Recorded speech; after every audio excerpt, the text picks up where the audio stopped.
Things are crazy at the Vatican. Two big names have come to the fore all of a sudden since Pope Francis left. These are Peter Turkson and Luis Antonio Tagle. The world doesn't know about the deepest secrets, rivalries, or global forces that support each man though. Who will sit on St. Peter's chair, and how much will it cost? You're about to learn. There are now billions of Catholics around the world mourning the death of Pope Francis. This has also led to one of the most important and possibly controversial pope elections in modern times.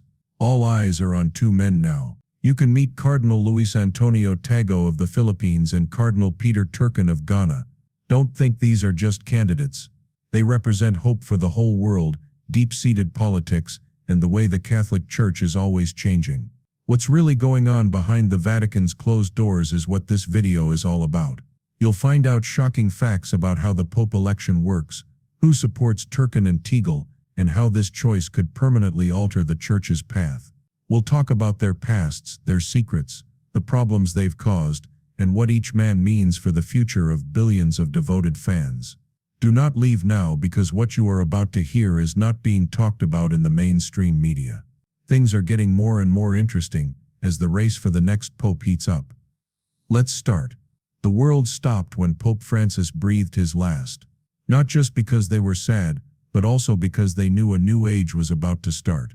Francis was seen as a pope of change, kindness, and forward-thinking ideas for more than 10 years. But he also made foes behind the scenes. His choices to welcome LGBTQ+ believers, crack down on financial corruption, and push for environmental responsibility made headlines. But they also caused deep divisions among the Vatican's most powerful groups. A power has come on since he left.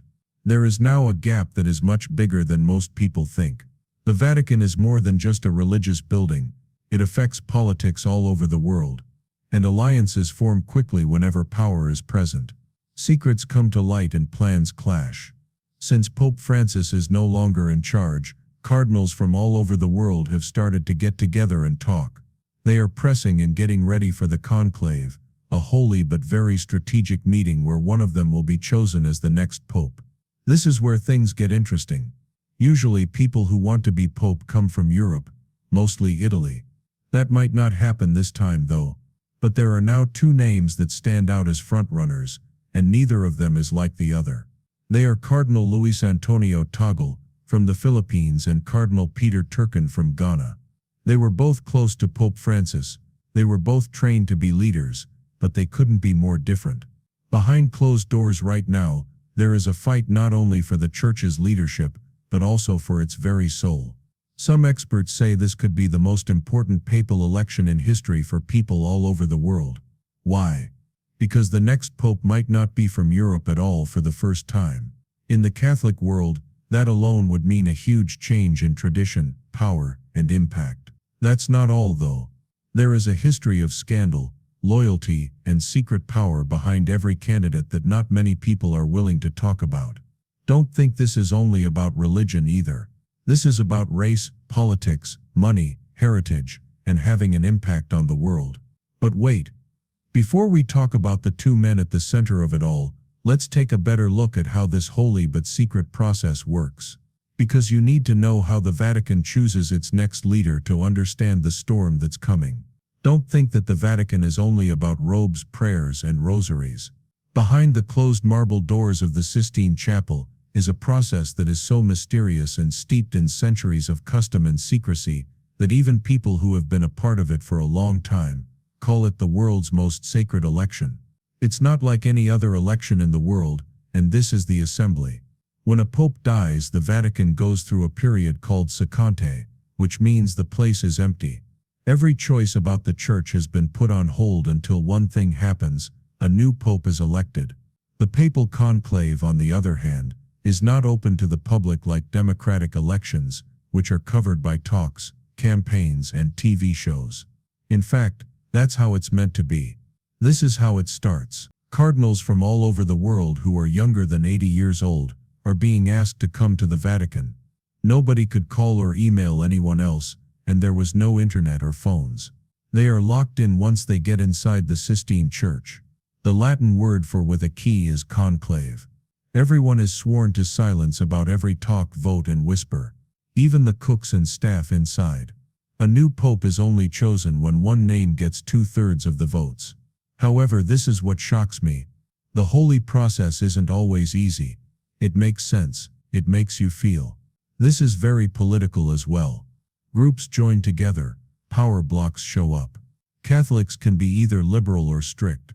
People who want to change things, and people who want to go back to the old ways. Every man who walks into that church has a different idea of what the future holds, and a different set of beliefs. People like Peter Turkson and Luis Antonio Tagle are at the center of the storm in this meeting. This is something most people don't know though. Deals are being made even before the votes are printed. There are promises being made behind the red robes and formal smiles. Jobs in the Vatican, power over committees, and even the chance to be canonized in the future. It feels like chess with prayers on top of it. There's more.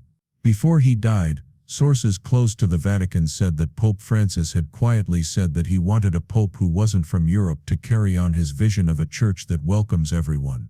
That one statement set off a chain of events that gave people who backed Turkson and Tagle more power, and made people who want to stick to the rules less safe. Things are more important than ever before the assembly. People aren't just interested in who will wear the white cassock next. It is watching to see if the church will keep moving forward, or turn back to the old ways. The big question everyone has is which of these two guys the church will be behind. The experienced African diplomat, with a strong sense of right and wrong, or the charismatic Filipino reformer, who has backing from all over the world. Let's talk about the man whose name could change history first. Saint Peter Turkson, Cardinal. I want to tell you that Cardinal Peter Turkson's name has been ringing through the Vatican Hall ever since Pope Francis died. But who is this man, and why are so many people looking at him now? Peter Codwell Akara Turkson was born in 1948 in Wasaa in Suta, Ghana. He grew up in a simple home. Father was a builder and mother was a seller. His early life was formed not by wealth or power, but by faith, service, and being simple. Among other languages, he speaks English, Italian, French, Hebrew, and Latin very well. These are only a few examples of how smart he is. He became a priest in 1975 and quickly moved up the ranks. In 2003, Pope John Paul II made him a cardinal after making him Archbishop of Cape Coast. Turkson wasn't just another name in the Vatican phone book though. He really stood out. What's different about him? It's his view of the world mixed with his deep African roots. He's one of the few church leaders who has spoken out about things that most people are afraid to. The overuse of Africa's natural resources, climate change, and injustice around the world.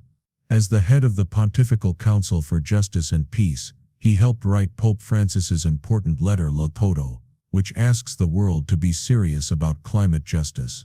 That wasn't just a religious post. It made a political statement around the world. Things get even more interesting now. Turkey has been a link between the rich and the poor, the North and the South, and the old and the new. He has been an advocate for developing countries, and a critic of the way the West controls the economy. At the same time, he has stuck to strong Christian beliefs that appeal to church conservatives. He has walked a fine line between being a revolutionary and a conservative in many ways. That being said, he is not without debate. A few doubters say Turkson doesn't have the diplomatic skills of other European candidates. Others think that his public words about Africa's role in the church could make more conservative cardinals angry, because they don't want the balance of power at the Vatican to change. Some people even thought that his call for change was at odds with the views of strong insiders, who like to keep things old-fashioned and secret. But now comes the crazy part. Cardinal Turkson is still one of the most likely candidates for Pope, even though the odds are against him.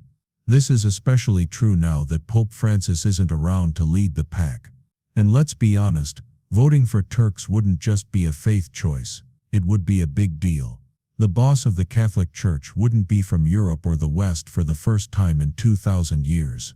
A black man from Africa would do it. In a world that wants diversity and change, this move would shake the Vatican to its core and send a strong message across countries. But this story isn't over yet. Even though Turkson may be the leader of the African Catholic movement, There is another man on the rise who is liked in Asia, admired in Rome, and backed by some of the Church's most powerful modernizers. It was his name, Louis Antonio Tagle, and he was moving fast. Let us talk about him. Peter Turkson is the Church's strong African core, and Cardinal Louis Antonio Tagle is its rising Asian voice. He is humble, caring, and has a vision for the future. And don't get it wrong, this man's name would not be at the center of the race to replace Pope Francis. The Philippines T was born on June 21, 1957, and has been through a lot. His family is highly religious and from the middle class.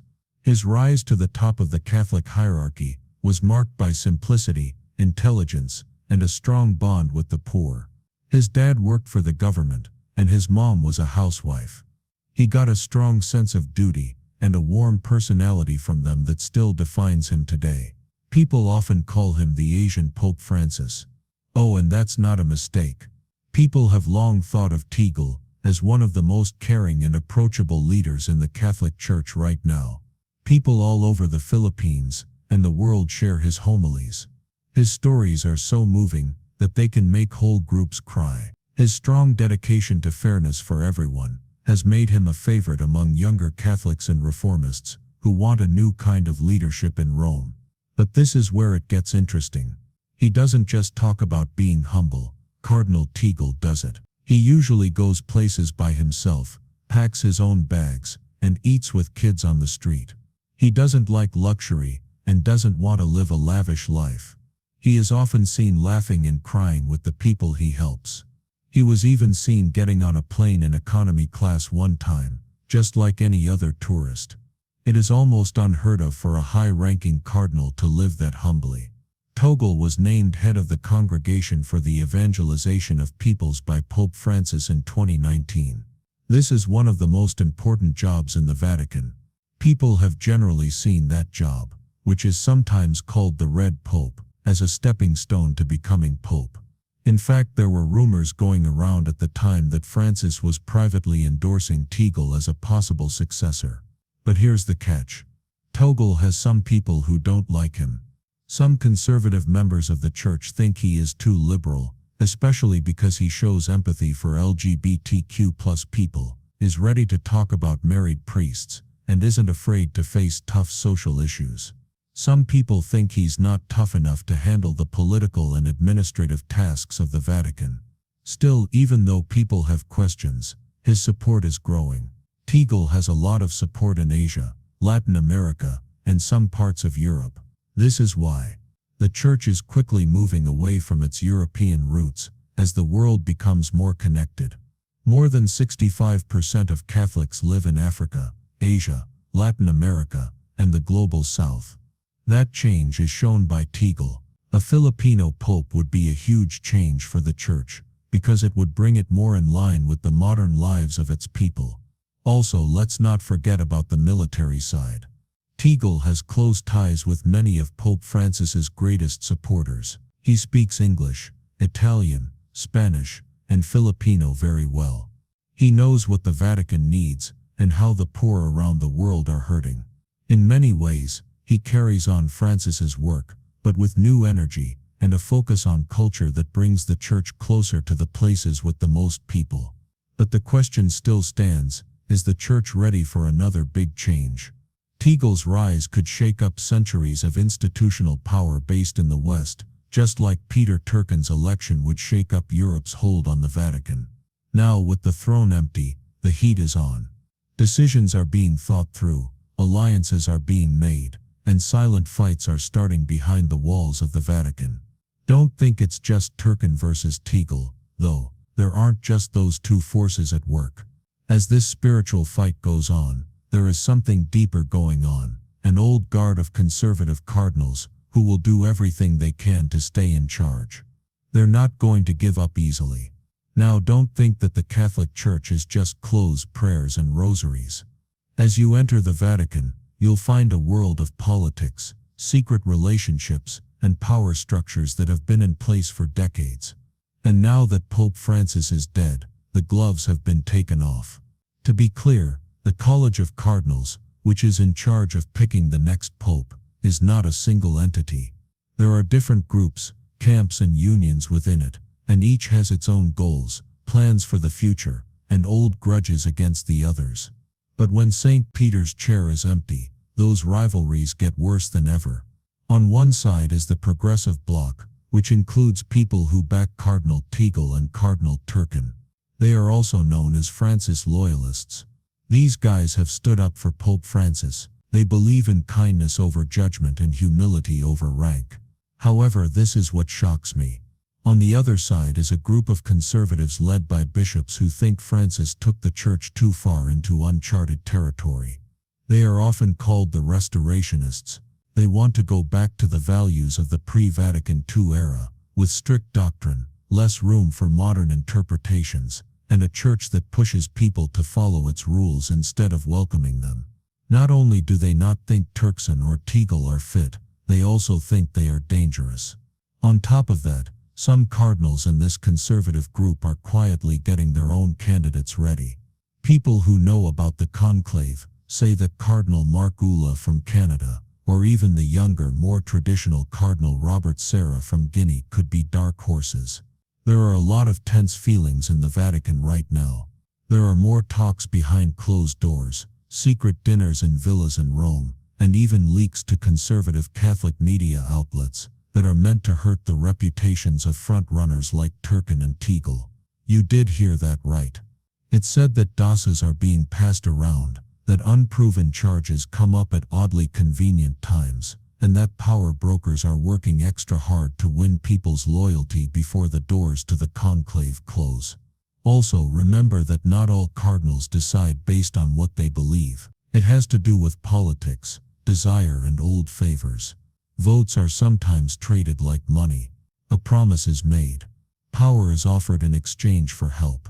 A high-level source in the Vatican once said it was the most spiritual game of chess in the world. But this is where it really gets interesting. All the while these groups are fighting in secret, the over 1 billion Catholics around the world wait, pray, and wonder, will their next leader be a step forward or backward? Still, there is one more thing that is feeding this fire.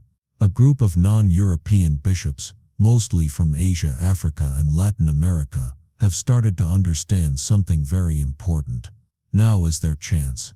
Italians and other Europeans have been in charge of the Pope for hundreds of years. But because the Church is moving its center of gravity toward the global south, there is more pressure on its leaders to represent that. In fact, some experts say this is the Vatican's last chance to align itself with its rapidly changing demographic base. If it doesn't, it risks becoming less important over time. However, there are strong views in Rome that are against this change. Not because they are racist, at least not in a direct way, but because they are deeply afraid of change, of losing power over hundreds of years of tradition and European influence. Also, guess what? That's not all that's at stake. We're talking about church assets worth billions of dollars, strong media platforms, power in world politics, and yes, even political weight that can change everything from war to climate change. So it's not just faith when a cardinal runs for office. It has to do with history, power, and the future of the biggest Christian group in the world. And now for the crazy part. All of this takes place behind closed doors. There will be no cameras, microphones, or leaks once the conclave starts. There will only be prayer, power, and votes. As soon as the cardinals walk into the Siam Chapel, they will take an oath of silence in front of Michelangelo's famous Last Judgment. After that, they will keep voting until one name gets 2/3 of the votes. The outside world won't be able to see anything until the white smoke starts to rise. What they won't see, though, is the secret fight that was fought to get there. And someone will be picked before the smoke clears. Who do you think it will be? Peter Turkson, Luis Antonio, or someone we don't see coming? Things are getting worse, and fate is about to take a turn. It's time to ask the big question now that we know about the dark corners of Vatican politics and how tensions are rising between different groups. What will happen if Cardinal Peter Turkson or Cardinal Luis Antonio Tagle is chosen Pope? To begin, let us look at Cardinal Luis Antonio Tagle. A guy of great humility, intelligence and emotional compassion, who is often called the Asian Francis. Tagle is admired in the Vatican and loved in the Philippines. He is also respected on other countries. Many of the time, his talks are filled with empathy. People listen to what he has to say because it comes from the heart. It would be historic if Tagle became Pope. He would be the first Asian Pope, which was a big change from the centuries of European rule in the Catholic leadership. It's not just geography though. Tones, goals and direction are important. People expect Tagle to build on Francis's work, especially when it comes to mercy, acceptance, and talking with people of other faiths. He really cares about the poor and the outcast. Has strong ideas about fairness in society, especially when it comes to Muslims. A very important issue in Asia.